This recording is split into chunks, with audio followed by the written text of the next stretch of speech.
You're watching Fugitive Red-Eye, and welcome to another episode of Nostalgic Gaming Stories. In today's episode, I'll be talking about the Mortal Kombat series. Now, if you guys have been watching me for a while, you know that I used to love Mortal Kombat, and I don't care for the two newest games. But I haven't really liked the Mortal Kombat series since MKX. Mortal Kombat X was just kind of okay at best. And even then, it kind of grew off me. Like, I liked it a lot more when it came out. And then I grew to hate it after time. Mortal Kombat 11, I had no interest in getting. Mortal Kombat 1, I have no interest in getting. Because the series has taken a very drastic turn for things that I really don't like. This isn't going to be a video all about that, because this is a Nostalgic Gaming Stories, not a rant and not anything like that. But I will briefly touch on it here at the beginning. I don't like Mortal Kombat's new focus on what's going to be in the next Kombat pack. How can we pay to get more characters? I don't like the obvious current day woke bullshit they put in. Like, obviously, it's by far not the most, like, woke bullshit there is, and I that word is so fucking cringe to say anymore. But there's so much fucking bullshit, current day shit in everything now that I have such a low tolerance for it. I remember I saw Jax's pandering, race-baity bullshit ending to Mortal Kombat 11, and it was at that point that I knew Mortal Kombat was dead. But anyway, let's get on to something happier, yeah? Mortal Kombat is a franchise I fucking loved, and my first introduction to it was we went to this store.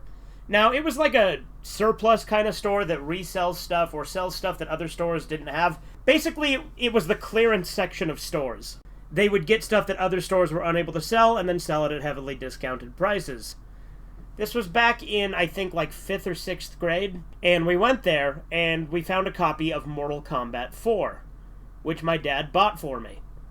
We brought it home, and I played it on my PS2. It was obviously a PS1 copy of the game, hence how I played it on my PS2. And I instantly loved it.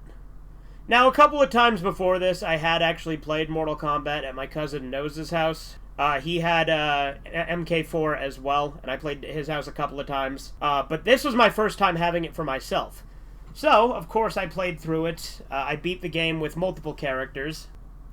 And then I found out how to unlock all the secret characters. And how to do the cheat codes for easy fatalities, because I didn't want to have to try and pull off the fatalities. Easy fatalities was a pretty easy concept, right? You just hold down an uppercut. The thing is, now they have easy fatalities, but it's something you either have to buy or unlock in-game. Like, if it was just an unlock, sure, but it's like limited quantities, and then you can buy it with real fucking money now. Again, I'm not going to turn this into a whole rant, but back then, easy fatalities was just a cheat you could turn on. I would go on to unlock every unlockable character in the game. You had to unlock it every time you played, or at least I think you did. There was no traditional save feature.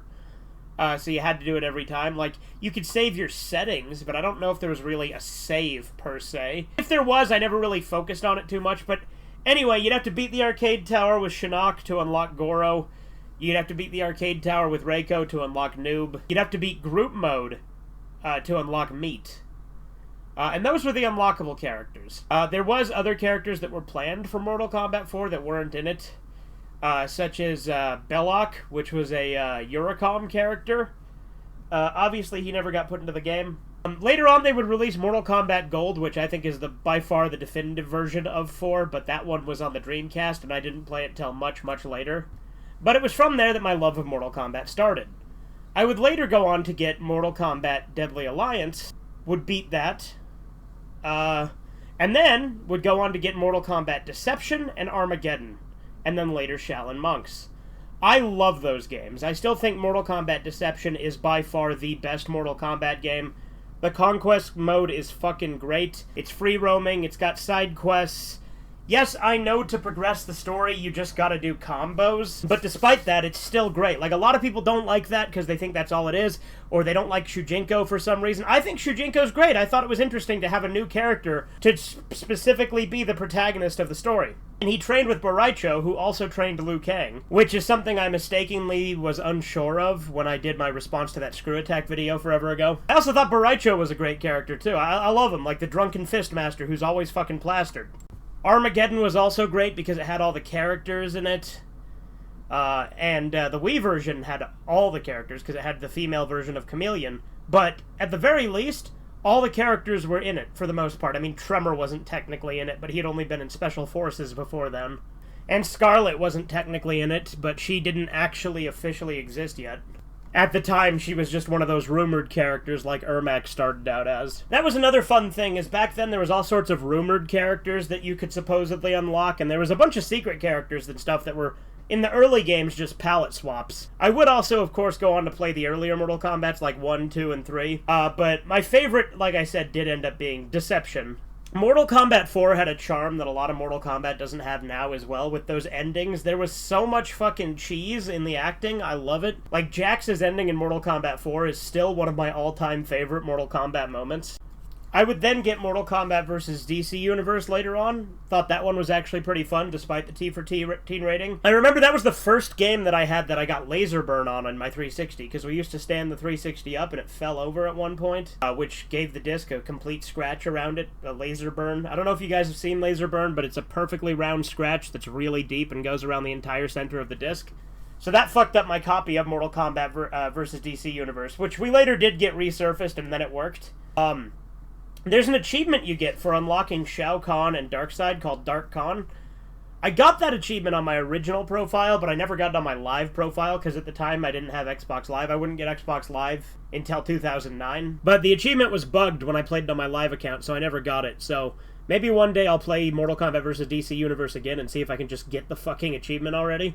Kind of like how when I got on Halo 3, I got the achievement annual like 3 times, and then I didn't get it, and then I finally got it later on MCC, mind you. I still don't have it on proper Halo 3, even though I've done it 3 fucking times on proper Halo 3. Now it's impossible because they shut down the servers. But again, that's a whole other subject. We're talking about Mortal Kombat today. I also really like the Mortal Kombat movie. I fucking love that movie. It's super fun. It's one of my all-time favorite video game movies, second only to Postal.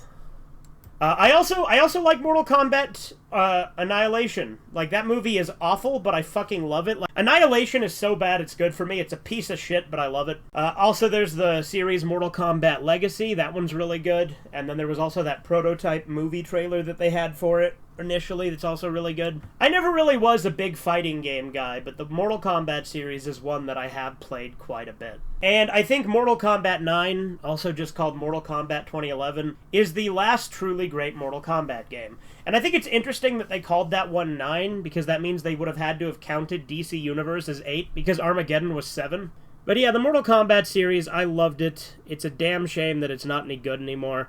All the new characters are really fucking lame, except for Aaron Black. He was the only one that I really liked in Mortal Kombat X. Kotal Khan was alright, but I hated all of the other new characters. Like, Ferritor was, like, okay, but it's basically just a poor man's Blaster Master from Beyond Thunderdome. And again, it just started to bug me how fucking everything became so DLC-focused. And how fucking awful the fan base is. Like, the fan base got a choice to get Mortal Kombat Fire and Ice, which was, the sequel to Shaolin Monks with Scorpion and Sub-Zero.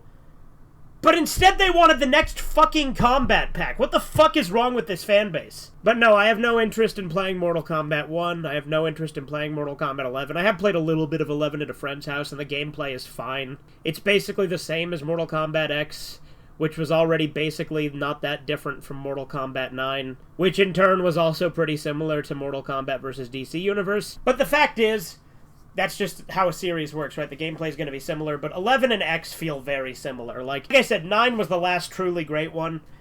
I think that the best one was Deception. It's never gotten better than that. And 4 was my introduction. So yeah, this has been kind of rambly, but the point is, Mortal Kombat used to be great, and it's not anymore. But I still go back and I revisit the good stuff. But anyway, this has been Fugitive Red Eye. Have a good one. Toodles. Subscribe to Fugitive Red Eye.